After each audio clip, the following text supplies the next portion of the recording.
NAB کا ایک اور ترمیمی آرڈیننس آ گیا، تیسرا ترمیمی آرڈیننس۔ پہلے والا ابھی قومی اسمبلی میں پیش ہونا ہے، دوسرا اس کے اوپر اور آ گیا۔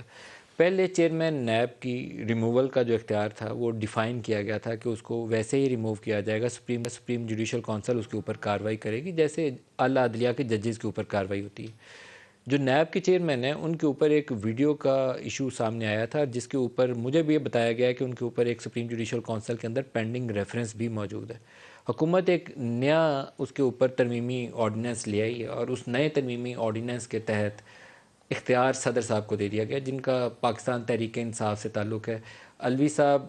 یہ کہیں کہ اس کو ریموو کر دیں گے اسی ویڈیو کے اوپر تو بڑی مشکل بات ہے، کیونکہ وہ prime minister, law minister, interior minister ساروں کے نالج میں تھی، ایف آئی اے کے علم میں تھی، اور بار بار سوال ہوتا رہا کہ کوئی تحقیق کرے گا، کب کرے گا، کوئی جواب کبھی نہیں آیا۔ پھر اسی طریقے سے اس چیز کو ڈیفائن کیا گیا کہ 6 اکتوبر سے جو پرانے مقدمات ہیں وہ تو چلتے رہیں گے، نئے والوں کے اوپر جو ترامیم کی گئی ہیں ان کا اطلاق ہوگا۔ یہ ایسی دو عملی ہے کہ معلوم نہیں کہ اعلیٰ عدلیہ میں اگر یہ آرڈیننسز چیلنج ہو جاتے ہیں تو وہاں کورٹ کے سامنے یہ سٹینڈ کریں گے یا اس کو سٹرائک ڈاؤن کر دیا جائے گا۔